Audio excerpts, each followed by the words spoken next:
The economic recovery continues here and around the world, but with the same risks and complications as the last few months.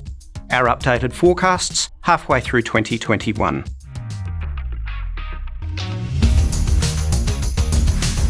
Despite the recent snap lockdowns in a range of locations including Sydney and Brisbane, and disjointed at best progress on the vaccine rollout, the Australian economy has continued to respond with a remarkable strength to stimulus measures. It's a great relief to continue to see the aggregate numbers much stronger than pre-pandemic levels, despite the unevenness of the recovery, with fresh record highs in the latest data set for property prices and housing finance, for business conditions, a record trade surplus in May, and for aggregate job numbers.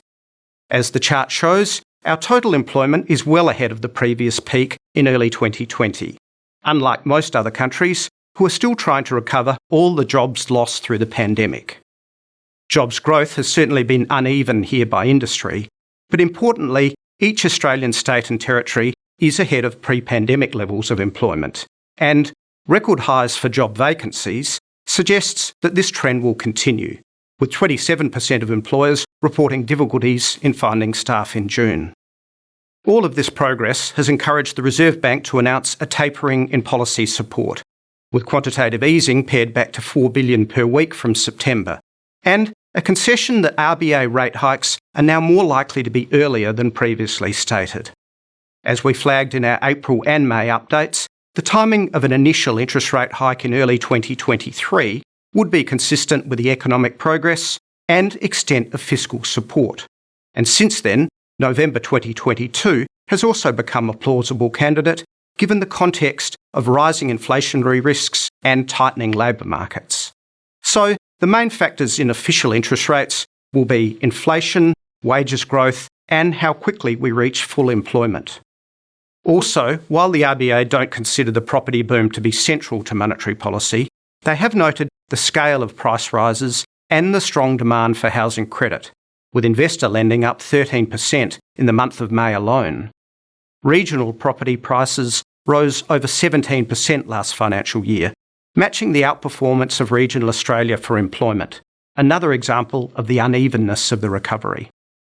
From here, we still expect property to perform strongly, given RBA rate hikes are more than a year away. But the pace of price increases should level off, especially with the fall in population and net migration growth. And that's where the same familiar risks come back into view. When will our vaccination rates allow greater mobility and the reopening of international borders? And ahead of that, how large will the fall in consumer confidence be from the ongoing snap lockdowns? The Aussie dollar has been well correlated to consumer sentiment, and so the latest dip in our dollar does make sense, especially given the recent surge in the value of the US dollar. But assuming the lockdowns can be contained and vaccination rates pick up as supply increases, then the Aussie dollar should return to following commodity prices higher. And finally, stock markets remain near record highs here and overseas, still focused on a strong recovery through this financial year and beyond.